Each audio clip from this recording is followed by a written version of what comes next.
बिस्मिल्लाहिर्रहमानिर्रहीम। अस्सलाम वालेकुम जी, मेरा नाम ज़ीशान नूर है। 21 मई जुमेरात के दिन का आगाज हो गया है। 3-4 बड़ी अहम खबरें हैं जो आपके सामने रखनी है।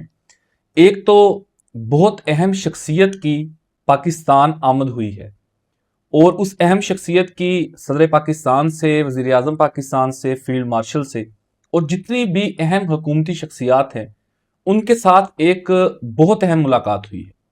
और अगर उस शख्सियत को वज़ीर आला सुहेल अफरीदी मदऊ कर लेते हैं अपने पास और उनकी मुलाकात होती है और सफारती ताल्लुकात इस्तेमाल करते हुए इमरान खान की रिहाई के हवाले से बात करते हैं, तो फिर एक बड़ी डेवलपमेंट हो सकती है। कौन है वो शख्सियत और इस हवाले से क्या डेवलपमेंट हो सकती है, तो ये जरा आपके सामने रखेंगे।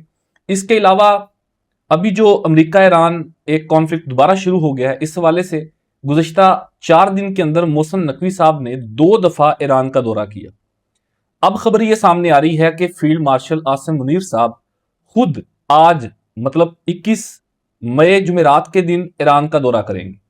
वो तेहरान जाएंगे, अहम शख्सियात से मुलाकात करेंगे।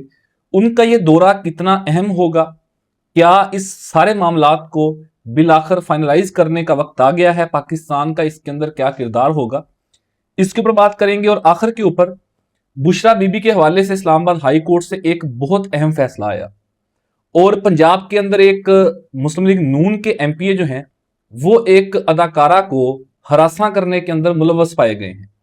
ये कौन साहब हैं और इन्होंने क्या किया है? उनके ऊपर एफआईए का मुकदमा हो गया है और पीटीआई के टिकट के ऊपर जीते थे। इनके हवाले से जो इंसानी अज़ा हैं जिसमें गुर्दे भी शामिल हैं, उनको बेचने का भी इल्जाम माजी के अंदर आयद हुआ था।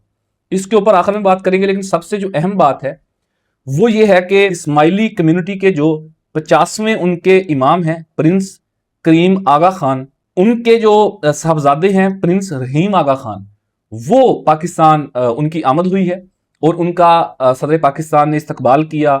फील्ड मार्शल आसिम मुनीर साहब से मुलाकात हुई, वज़ीर आज़म पाकिस्तान से मुलाकात हुई, चेयरमैन सेनेट थे, स्पीकर कौमी असम्बली थे और बहुत अहम शख्सियात ने उनसे अशाइये के ऊपर मुलाकात की है। और इसके हवाले से कुछ लोग ये दावा कर रहे हैं और एक ये फैक्टर बड़ा अहम है कि खैबर पख्तूनख्वा के कुछ इलाके ऐसे हैं जिसमें चित्राल भी शामिल है। आपको मालूम है कि गिलगित बल्तिस्तान के अंदर भी कुछ ऐसे इलाके हैं कि जहां पर ये जो इस्माइली कम्युनिटी है इनकी बहुत बड़ी तादाद है। और इसके ऊपर किसी ने लिखा हुआ है कि खैबर पख्तूनख्वा, चित्राल वगैरह में इस्माइली बरादरी बड़ी तादाद में मौजूद है। वज़ीर आला सुहेल अफरीदी साहब को उनका इस्तकबाल करके भाईचारे का पैगाम देना चाहिए और इमरान खान की रिहाई के सिलसिले में सफारतकारी और डिप्लोमेटिक मामलात के ऊपर उनसे बात करनी चाहिए और उनको अपने पास मदऊ किया जाना चाहिए।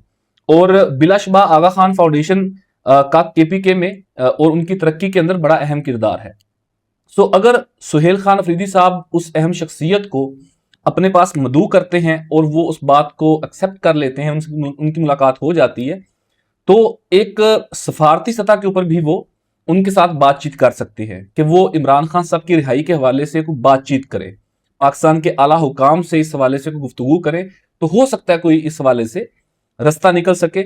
लेकिन इस तरह की चीजें जो है ये बड़ी समझदारी का तकाजा रखती हैं और जो संजीदा शख्सियात हैं पाकिस्तान तहरीक इंसाफ की, उन्हें चाहिए कि वो इसके ऊपर कोई लायामल बनाए और इसके ऊपर अगर इसको प्रैक्टिकली किया जाए तो ये पॉसिबल हो सकता है और शायद इमरान खान साहब की रिहाई के हवाले से हुकूमत के साथ वो बातचीत कर भी सकते हैं, इसमें कोई बड़ी बात नहीं है। इसके साथ ही साथ नाजरीन, जो दूसरे नंबर के ऊपर अहम बात है वो ये है कि एक अकाउंट है सोशल मीडिया के ऊपर, खुसूसन ट्विटर के ऊपर, मारखोर नाम का।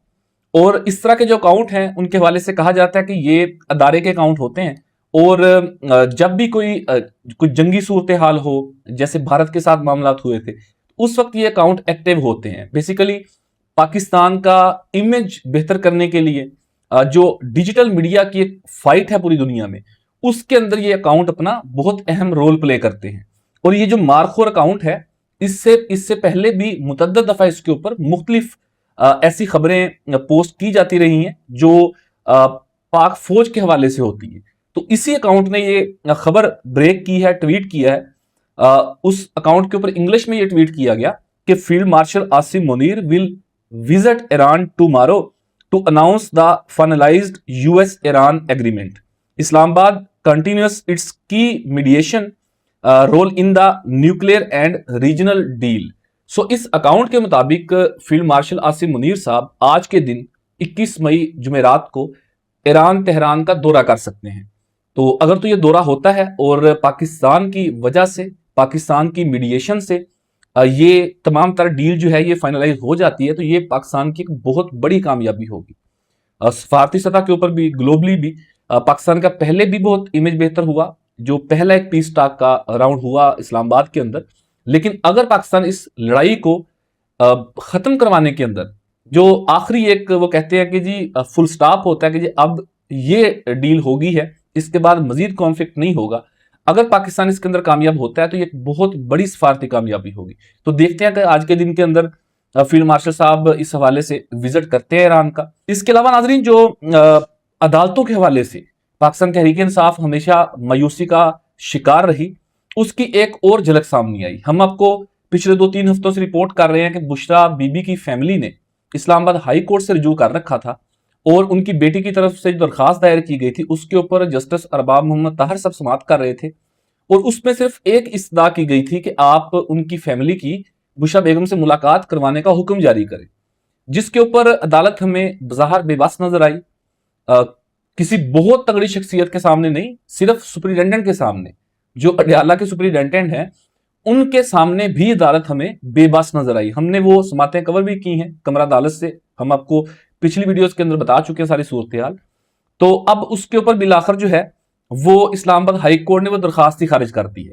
लेकिन दिलचस्प ये है कि उस फैसले के अंदर जो लिखा है इस्लामाबाद हाई कोर्ट ने, वो दरखास्त खारिज करने से ज्यादा दिलचस्प है और अलार्मिंग भी है कि पाकिस्तान की जो अदलिया है वो किस तरफ जा रही है। अच्छा, अब उसके अंदर क्या लिखा गया वो आपको बता देते हैं। फैसले के अंदर लिखा गया कि जी फैमिली मुलाकात का मामला अदालत ने दोबारा सुपरिटेंडेंट अलियाला को भेज दिया, वो दोबारा इस दरखास्त पर फैसला करेंगे। अगर दरखास्त मुस्तरद होती है तो इसके खिलाफ फौरन IG जेल खाना जात है वहां रजू किया जाए। सुपरिटेंडेंट जेल के मुताबिक बुशरा बीबी का इलाज जेल से बाहर भी हो रहा है, ये मामला एग्जेक्टिव डोमेन का है। अगर इस पर फिर भी एतराज हो तो जेल रूल्स के मुताबिक तमाम फोरम मौजूद हैं, वहां से रजू किया जा सकता है। सुपरिटेंडेंट जेल के मुताबिक बुशरा बीबी को रोजमर्रा की अशिया जो ज़रूरती जिंदगी की हैं उनकी फराहमी की जा रही है और इस पर अलग से आर्डर की जरूरत नहीं है। बज़ाहिर जस्टिस अरबाब मोहम्मद ताहिर साहब का या इस्लामाबाद हाई कोर्ट का हुक्म यह है कि भाई जान तुसी आपस जी गलबात है तय कर लो, सुलह कर लो, अदालत में इन्वॉल्व ना करो। मतलब एक दरखास्त गुजार अदालत के पास हाजिर होता है और आके कहता है कि जी आपकी ही अदालत ने 2023 के फलां महीने की फलां तारीख को यह हुक्म दिया था कि बुशरा बीबी से या इमरान खान साहब से उनकी फैमिली की वकला की सियासी क़यादत की मुलाकात होनी चाहिए। तो सुपरिटेंडेंट हमारी मुलाकात नहीं करवाता, तो आप प्लीज इसके ऊपर हुक्म जारी करें। अदालत इतनी बेबस है कि वो सुपरिटेंडेंट को बुलाती है, बुला के उनसे पूछती है कि हाँ भैया मुलाकात क्यों नहीं करवा रहे। तो सुपरिटेंडेंट साहब ये नहीं वहां पर कोई तुझी पेश करते कि मैं इस वजह से मुलाकात नहीं करवा रहा, बल्कि वो कहते हैं कि जी वो ठीक है, उनको तमाम जरूरती जिंदगी की चीजें दी जा रही हैं, उनका इलाज भी हो रहा है और वो बहुत सुखी हैं जेल के अंदर। तो अदालत इसके ऊपर जो है वो ऑर्डर पास करती है कि जी आप आपस में बातचीत कर लें और कोई हल निकाल लें, फिर तो की काम तो फिर बंद कर देने। मतलब इतना जो आप फौज दफरे मौज रखी हुई है, इतना बर्डन जो इकानमी के ऊपर है, फिर अदलिया को खत्म कर देना चाहिए, फिर तमाम मामला एग्जेक्टिव कंट्रोल करे। अगर एक सुपरिटेंडेंट को इस्लामाबाद हाई कोर्ट के 2 रुकनी बेंच का जो हुक्म है 2023 जून का, उसके ऊपर अगर अमल दरामद आप नहीं करवा सकते तो आप फिर अदालत बंद कर दें। और ये किसी डिस्ट्रिक्ट कोर्ट की, मजिस्ट्रेट की, सिविल कोर्ट की उसकी बात नहीं हो रही, किसी एडिशनल सेशन जज की या सीनियर सेशन जज की, ये इस्लामाबाद हाई कोर्ट के ऑनरेबल जजेस की बात हो रही है। तो ये नाजरीन ओवरऑल सूरत हाल है। तो एक दफा फिर पाकिस्तान तहरीक इंसाफ को मायूसी का सामना करना पड़ा है इस्लामाबाद हाई कोर्ट से। आखिर के ऊपर एक बहुत दिलचस्प भी और इस तरह की भी कि फिर हम सोचते हैं कि यार ये हमारे अवामी नुमाइंदे हैं जिनको लोग मुंतखब करते हैं, लेकिन बदकिस्मती से इस वक्त जो ईवानों के अंदर मौजूद हैं वो तो चुंतखब हैं, उन्हें तो मुंतखब लोगों ने किया ही नहीं है, वोट ही नहीं दिया। फॉर्म 47 के ऊपर उन्हें भेज दिया गया, लेकिन चूंकि भेज दिया गया, उन्होंने ओथ ले लिया, वो असेंबली के मेंबर हैं, लेजिस्लेटर हैं, तो कम से कम उन्हें अपने स्टेचर का ख्याल करना चाहिए। मामला ये हुआ कि आज से 2 या 3 दिन कबल एक ड्रामा अदाकारा है मोमना इकबाल, तस्वीर आप स्क्रीन के ऊपर देख रहे होंगे। उन्होंने मुस्लिम लीग नून के एक एमपीए के ऊपर हरासगी का इल्जाम आयद किया। उन्होंने कहा कि जी मुतअद्दिद शिकायत के बावजूद पुलिस, एफआईए, एनसीसीआईए कोई एक्शन नहीं ले रही। अदाकारा ने मरियम नवाज शरीफ के दफ्तर के लोगों को भी मामले का बताया, लेकिन उन्होंने इस मामले को दबाने का कहा कि आप इस मामले को खत्म कर दें, चुप कर दें। तो उन्होंने कहा कि अगर ये मामला जारी रहा, इसके ऊपर एक्शन ना हुआ तो मैं एक प्रेस कॉन्फ्रेंस करूंगी। बिलाखिर इस धमकी के बाद फिर एफआईए ने नोटिस लिया और नोटिस जारी कर दिए गए हैं दोनों शख्सियात को, जिसमें एक एमपीए हैं पंजाब के, ये आप देख रहे होंगे स्क्रीन के ऊपर इनकी तस्वीर है। और इसमें जो पीएमएलएन के एमपीए हैं साकिब चदड़ इनका नाम है, और इनके साथ इनकी अहलियां हैं। इन दोनों को एनसीसीआई ने नोटिस जारी किया और इनको 22 मई को तलब कर लिया गया है। अब मामला यह है कि ये जो साकिब चदड़ साहब है, ये पाकिस्तान तहरीक इंसाफ के वोटों से 2024 के अंदर जीते। उसके बाद फिर वो जो 20, 25, 30 एमपीए उस तरफ चले गए और मुस्लिम लीग नून के साथ जाके खड़े हो गए, ये भी उनके अंदर शामिल है। माजी में कोई 8-10 साल कबल इनके ऊपर इनके कुछ कजन्स जो डॉक्टर्स हैं, उनके साथ मिलके इंसानी अज़ा जिसमें गुर्दे शामिल हैं, उनको बेचने का भी इनके ऊपर इल्जाम है। इनके ऊपर उस वक्त एफआईआर हुई, इनको गिरफ्तार किया गया। बिलाखिर फिर किस्मत ने साथ दिया और पाकिस्तान तहरीक इंसाफ के टिकट के हवाले से, वोटों के हवाले से, इमरान खान की पॉपुलैरिटी के हवाले से ये जनाब जो हैं सूबाई असम्बली का हिस्सा बन गए। और कुछ दिन कबल मैंने एक ट्वीट भी किया था, उसमें एक बहुत भारी भरकम प्रोटोकॉल इन्हें दिया जाता है और ये पार्लियामानी सेक्रेटरी है किसी चीज के, और 2-3 गाड़ियां पुलिस की साथ वीगो इनके प्रोटोकॉल के ऊपर होते हैं। एक तरफ ख्वाहिशशारी की बात हो रही होती है, दुकानें बंद रखें, यूनिवर्सिटीज बंद कर दें, बिजली की बचत करें, पेट्रोल की बचत करें। दूसरी तरफ जो है वो इस तरह के जो अरकान असम्बली हैं उनको भारी भरकम प्रोटोकॉल दिया जाता है। और अब ये उनका जो है एक नया कारनामा सामने आया कि एक अदाकारा को, मोमना इकबाल को हरासा किया गया और बिलाखिर उसने फिर जब ये धमकी दी कि मैं प्रेस कॉन्फ्रेंस करूंगी, तो फिर उनकी दरखास्त के ऊपर अमल हुआ और उस एनसीसीआईए ने, उस एफआईए ने उनकी ये तमाम तर चीजें इग्नोर कर दी उनकी धमकी से पहले तक। अगर वो ये बात ना करती कि मैं वज़ीर आला हाउस के बाहर जाकर प्रेस कॉन्फ्रेंस करूंगी, तो शायद उनकी एफआईआर ही दर्ज ना होती, उनकी इस बात के ऊपर नोटिस ही ना होता। और ये मैं उस एनसीसीआईए की या उस एफआईए की बात कर रहा हूं कि जिसको आप आए रोज देखते हैं। अभी कराची के अंदर वाकया हुआ था कि वहां पर एक ज्वेलर की दुकान के अंदर चली गई एफआईए की टीम, और वहां पर जाकर जिस तरीके से उन्होंने जदोकोब किया, थप्पड़ मारे उस दुकान के मालिक को, एक ताजिर को जो मार्केट के अंदर सालों से बैठा होगा उसके बेटे के सामने। ये वो बदमाश एनसीसीआईए है जो बुनियादी तौर के ऊपर जो ब्लैकमेलर हैं, जो स्कैमर हैं हमारे सोसाइटी के, उनको इन्होंने काबू करना है, उनको इन्होंने ट्रेस करके उनका कला कमा करना है। लेकिन सबसे बड़े ब्लैकमेलर ये एनसीसीआईए, ये एफआईए के अहलकार खुद निकलते हैं। बदमाशी ये करते हैं यूनिफॉर्म के अंदर, और कभी नहीं आपने देखा होगा इन्होंने मुफादे आमा के अंदर को काम किया हो। मतलब अगर आम सी बात की जाए, आपके साथ भी कई दफा वाकया पेश आया होगा कि आए दिन कोई ना कोई नया स्कैम जो है वो मार्केट के अंदर इंट्रोड्यूस हो जाता है। अभी एक ये स्कैम चल रहा है कि कॉल आती है नंबर के ऊपर कि जी आपका कोई पार्सल आया है या आपका कोई फला मामला है, तो आपकी सिम के ऊपर एक कोड आया होगा, वो हमें बता दें ताकि हम उसको ओके कर दें। तो सादा जो लोग हैं, मेरे जैसे कोई सादा, वो कोड बता देते हैं, उनका व्हाट्सएप हैक हो जाता है। फिर वहां से वो उनके जो दोस्त अहबाब होते हैं, फैमिली मेंबर्स, उनसे रब्ता करके पैसे बटोर लेते हैं। इस तरह के स्कैम अभी मार्केट के अंदर चल रहे हैं। इससे पहले मुख्तलिफ तरह के आए रोज कोई ना कोई नई स्कीम मार्केट के अंदर लॉन्च होती है। इन तमाम चीजों को काउंटर करना इस एफआईए, इस एनसीसीआईए का काम है। लेकिन कभी आपने देखा है कि इन्होंने कोई मफादे आमा का काम किया हो, इन्होंने कोई अखबार के अंदर ऐड दिया हो, इन्होंने कभी कोई टीवी के ऊपर ऐड चलवाया हो, इन्होंने जो सोशल मीडिया प्लेटफॉर्म है, खुसूसन फेसबुक जो पूरे कंट्री वाइड चलती है, हर गांव देहात के अंदर लोगों के फेसबुक के अकाउंट हैं, कभी इन्होंने उसके ऊपर कोई पेड कोई प्रमोशन इस तरह की हो कि लोगों को इन्होंने कोई एक पब्लिक मैसेज दिया हो कि आपने इस स्कैम से ऐसे ऐसे बचना है। कभी इन्होंने यूनिवर्सिटीज के अंदर, कॉलेजेस के अंदर जाके स्टूडेंट्स को, मेल हो चाहे फीमेल हो, उनको कभी बताया हो इन्होंने जाके कि आपने ब्लैकमेलिंग से ऐसे बचना है, आपने इन स्कैम से ऐसे बचना है।